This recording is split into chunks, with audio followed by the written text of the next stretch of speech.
مساء الخير، يا رب تكونوا بخير دايما وفي أفضل حال. لسه مكملين سلسلة فيديوهات تعليم أساسيات مجال العلاقات العامة.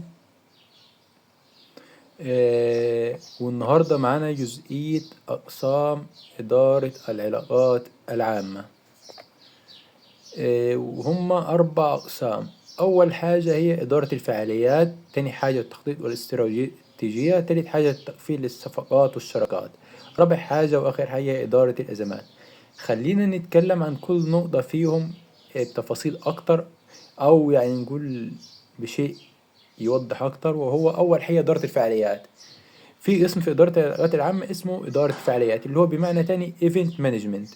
وده بيهدف أو من خلاله هي يعني بيبرز صورة الشركة والتفاعل مع الجمهور. وهي دورها هي تنظيم كل الأحداث الخاصة بالشركة زي ندوات، معارض، حفلات. ده رقم واحد. رقم اتنين التخطيط والاستراتيجية Planning and Strategy.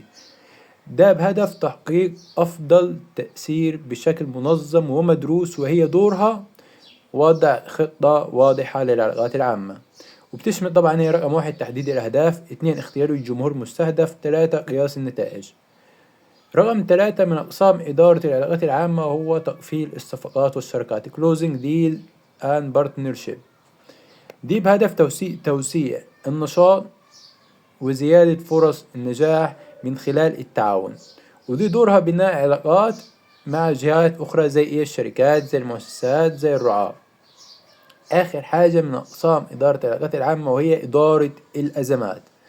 إدارة الأزمات دي كرايس أند مانجمنت، ودي هدفها حماية صورة الشركة وتقليل كمان الخسائر. ودورها التعامل مع المشاكل اللي ممكن تأثر على سمعة الشركة. كده اتكلمنا النهاردة عن 4 أقسام من إدارة العلاقات العامة. نتمنى يكون الفيديو أفادكم حتى لو بنسبة 1%. ودمتم بخير، وتابعونا في أكتر سلسلة فيديوهات الجاية ومعلومات أكتر إن شاء الله تفيدكم يعني. وشكرا خالص ليكم لوقتكم، ومتنسوش تشاركوا الفيديو مع أصحابكم وتدعمونا أول بأول. شكرا.